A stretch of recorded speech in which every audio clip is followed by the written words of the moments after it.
This is the Star News Brief. I'm Tina Mombanu.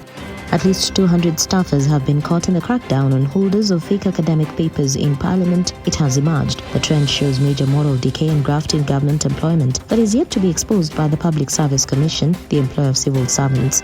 About 1,300 people are on the PSC payroll. This excludes staff in MP's constituency offices. Among the officers already caught in the fake academic scam include top directors and deputy directors. They include permanent employees and those on contract. Get a copy of The Star by subscribing to our e-paper for only 40 shillings by logging on to www.mgazzetti.com.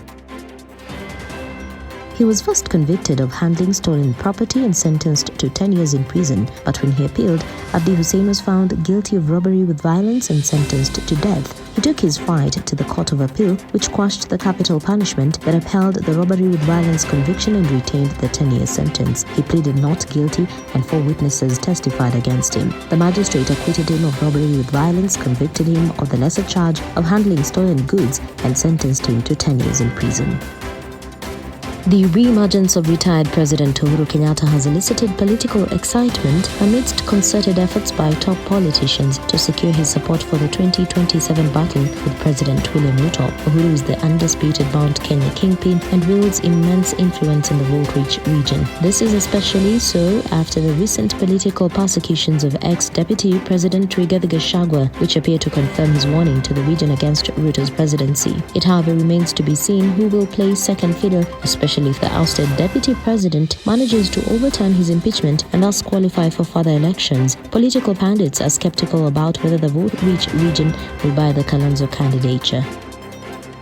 A Kenyan human rights commissioner is trying to have intersex people, often designated by I, decoupled from the abbreviation for sexual minorities, gays, lesbians, transgender, bisexual and queer, meaning not straight. Kenya National Commission on Human Rights Commissioner Dennis Wamalwa, who is intersex, says the initiative is about securing intersex identity as the third gender without plunging it into the controversy of LGBTQ. Intersex are people born with sex characteristics including chromosome patterns, gonads or genitals that, according to the UN High Commissioner for Human Rights, do not fit typically binary notions of male or female bodies. And acute food insecurity is set to increase in magnitude and severity in 22 countries and territories. Kenya is one of them. A hunger hotspot report by the UN called for urgent humanitarian action to save lives and livelihoods and prevent starvation and death in hotspots where acute hunger is likely to worsen between this November and May next year.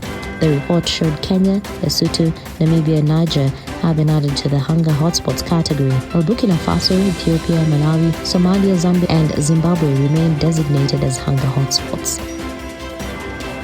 Get a copy of The Star by subscribing to our e-paper for only 40 shillings by logging on to www.mgazzetti.com.